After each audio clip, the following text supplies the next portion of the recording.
ఇరుముడి బంధమో కన్న కలలన్నీ నెరవేర్చే తండ్రి వైతివో రెప్పచాటు కన్నీళ్ళే కష్టాలను మోసెరో తప్పులెన్ని ఉన్నాయో మన్నించి చేరదీయరో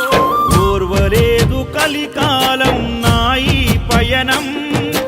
ఆపలేదు పలికిన నోరారా శరణం కాళ్ళు కాలిపోయినా సీమునెత్తురొచ్చినా సల్లసెమటలు బట్టి సొమ్మసిల్లినా కనిపిస్తే చాలు అంటూ ఆకలిని మరిచిపోతూ అయ్యప్ప నిన్ను చూడందే కడుపు నిండదు ఎంత దూరం